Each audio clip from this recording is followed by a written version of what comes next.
ውድ የቻናላችን ተከታዮች እንዴት አላችሁ እያል ጊዮን ዩቲዩብ ቻናል በኦንላይን በማስተማር ላይ ይገኛል።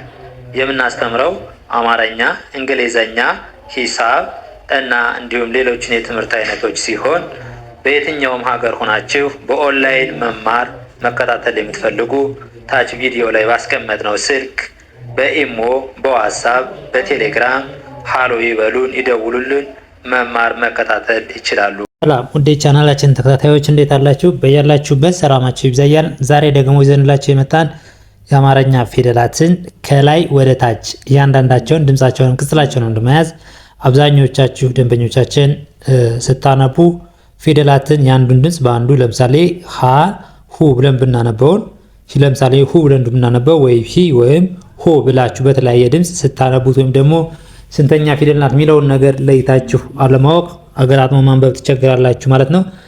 ስለዚህ ዛሬ የምናየው እያንዳንዳቸው ፊደላቸውን ከድምጻቸው እስከ ቅርጻቸው እንድንለያቸው የብቻ እያንዳንዳቸውን ወደታች እያነበብን እናያለን ማለት ነው።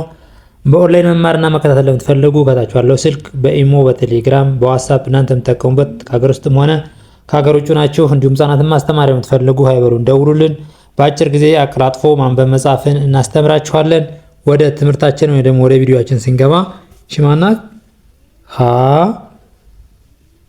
ረጋ ብለን እያንዳንዱን እያነበብን እናያለን ማለት ነው። ለ ሀ መ ሰ ሀ ለ ሀ መ ሰ ሁ ሉ ሁ ሙ ሱ ሁ ሉ ሁ ሙ ሱ። አብዛኞቻችሁ ላይ የሚታየው ስታነቡ የሚያስቸግራችሁ የሁለተኛውን ሉ ብለን በምንጠራበት ሊን እየጠራ ነው፣ ወይም ደግሞ ሊ ብለን የሶስተኛውን በምንጠራበት ሉ ብለን ስለምንጠራ ነው ማለት ነው። እንደዚሁ እያነበባችኋቸው ከዚህ ወደዚህ ከግራ ወደ ቀኝ ስታነቡ እያነበባችኋቸው፣ ነገር ግን ለማገጣጠም የምትቸገሩ በደንብ ካለመለየታቸው የተነሳ ስለሆነ ወደ ታች፣ ወደ ላይ፣ ወደ ጎን፣ ወደ ተለያየ አቅጣጫ እያነበባችሁ ሙሉ የፊደላትን ከድምጽ እስከ ቅርጻቸው ከያዛችኋቸው አገጣጥሞ ማንበብ በጣም ቀላልና ቀላል መንገድ ነው ማለት ነው። ሁ ሉ ሁ ሙ ሱ ሂ ሊ ሂ ሚ ሲ ሂ ሊ ሂ ሚ ሲ ሂ ሊ ሂ ሚ ሲ። ይህን ስናየው የሁለተኛ ፊደሎች ሁ ሉ ኡ የሚል ድምፅ አላቸው። ሶስተኛ ደግሞ ኢ ይኸው ሂ ሊ ሂ ሚ ሲ ኢ የሚል ድምፅ አለው።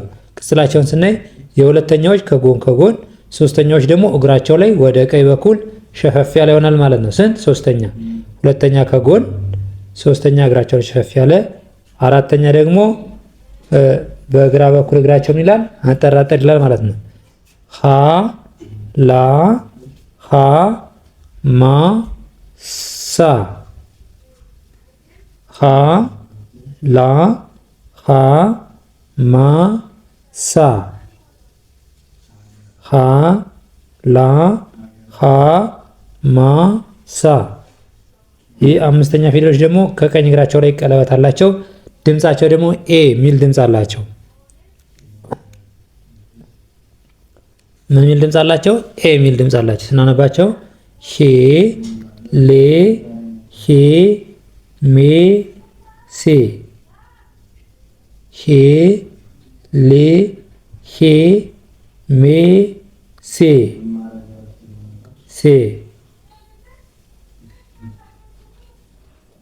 የስድስተኛ ፊደሎች ደግሞ እነዚህ አምስተኛ ከቀኝ እግራቸው ላይ ሲሆን የስድስተኛ የተለያየ ቅርጽና ቅጽል ነው ያላቸው ማለት ነው።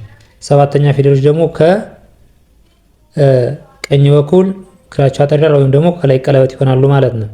ስለዚህ ይህች ማናት? ህ ናት። ህ ል ህ ም ስ ህ ህ ል ም ስ የሚል ድምፅ አላቸው። ስንት? ስድስተኛ ፊደሎች የሚል ድምፅ። ሁለተኛ ሰባተኛዎች ደግሞ ኦ ሚል ሆ ሎ ሆ ሞ ሶ ሆ ሎ ሆ ሞ ሶ። እስኪ ድምፃቸውን ቅጽል ስናይ የመጀመሪያ ፊደሎች ምንም አይነት ቅጽል የላቸውም።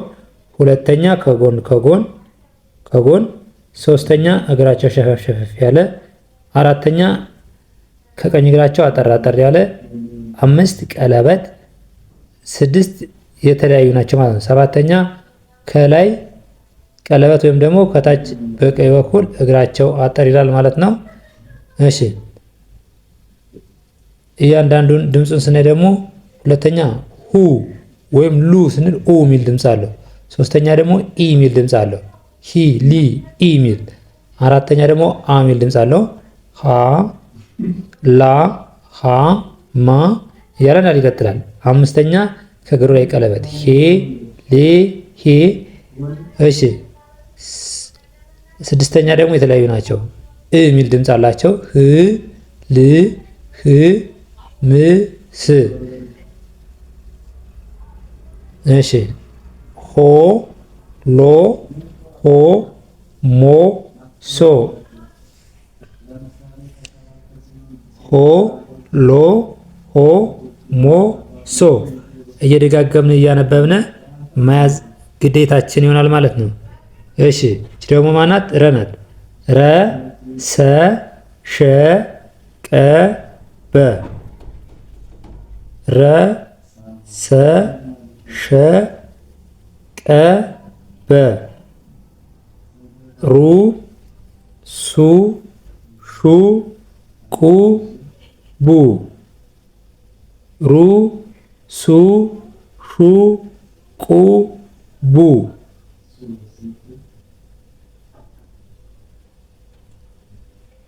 ሪ ሲ ሺ ቂ ቢ ሪ ሲ ሺ ቂ ቢ። ኢ ሚል ድምፅ አለው። ምን አለው? ኢ ሚል ድምፅ አለው ማለት ነው። ኢ ሚል ድምፅ አለው። ሩ ሱ ሹ ቁ ቡ ኡ ሚል። ሶስተኛ ደግሞ ኢ ሚል ድምፅ አላቸው። ቅጽላቸው ከቀኝ እግራቸው ላይ ሸፈፍ ሸፈፍ ያሉ ናቸው ማለት ነው። ሪ ሲ ሺ ቂ ቢ። እሺ እቺ ደግሞ ራ ራ ሳ ሻ ቃ ባ ራ ሳ ሻ ቃ ባ። እሺ የአራተኛ ፊደሎች አ ሚል ድምፅ አላቸው። ራ ሳ ሻ ቃ ባ እያልን ስናነበው ማለት ነው። ይኸው ራ ሳ ሻ ቃ ባ። ይህ አምስተኛ ፊደሎች ደግሞ እግራቸው ላይ ቀለበት ኤ ሚል ድምፅ አላቸው። ሬ ሴ ሼ ቄ ቤ።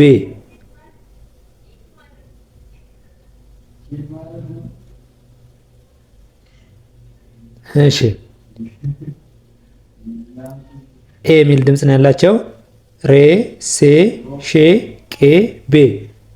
ስድስተኛ ፊደሎች ደግሞ እ ሚል ድምፅ አላቸው። ር ስ ሽ ቅ ብ ር ስ ሽ ቅ ብ።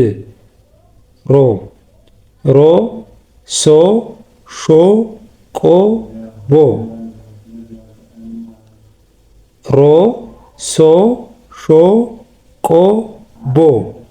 እሺ እያንዳንዳቸውን የመጀመሪያ ፊደል ስናይ ቅጽል የላቸውም። ሁለተኛ ያው ከጎን ከጎን አላቸው ማለት ነው። ምንድን ከቀኝ በኩል ከጎን ከጎን ቅጽል አላቸው። ሶስተኛ ደግሞ ኢ ሚል ድምፅ አላቸው ማለት ነው። ሁለተኛ ኡ ሚል ድምፅ ያላቸው። ሶስተኛ ደግሞ ኢ ያው ሪ ሲ ሺ ቂ ቢ ኢ ሚል ድምፅ አላቸው። አራተኛ ደግሞ አ ያው ራ ሳ ሻ ቃ ባ ራ ሳ ሻ ቃ ባ። 5 ከቀኝ እግሩ ላይ ቀለበት ኤ የሚል ድምፅ አላቸው። ሬ ሴ ሼ ቄ ቤ። እሺ 6ኛ ደግሞ የተለያዩ ናቸው። እ የሚል ድምፅ አላቸው። ር ስ ሽ ቅ ብ ር ስ ሽ ቅ ብ። ሮ ሶ ሾ ቆ ቦ ሮ ሶ ሾ ቆ ቦ። ልክ እንደዚህ ያደረግን ካነበብ ነው አገጣጥሞ ማንበብ በጣም ቀላል ነው ማለት ነው። ለምሳሌ እቺ ማናት? በናት። እቺ ሰ። በአንድ ላይ እነዚህን አገጣጥሞ ስናነበው ምን ይሆናል? በሰ በሰ በሰበሰ። የተለያየ ብዙ ቃላትን መመስረት ይቻላል። ለዛሬ ይዘንላችሁ የመጣን ትምህርት ይመስላል። በሌላ ትምህርት እስከምንገናኝ መልካም ጊዜ፣ ሰናይ ቆይታ ይሆንላችሁ። በኦንላይን መማርና መከታተል ለምትፈልጉ ደግሞ በቴሌግራም፣ በኢሞ፣ በዋትስአፕ እናንተም ተጠቀሙበት ሶሻል ሚዲያ ሀይበሉን፣ ደውሉልን። ከሀገር ውስጥም ሆነ ከሀገር ውጭ ናችሁ ልጅ ማስተማር የምትፈልጉ እንዲሁም መማር የምትፈልጉ ሀይበሉን፣ ደውሉልን።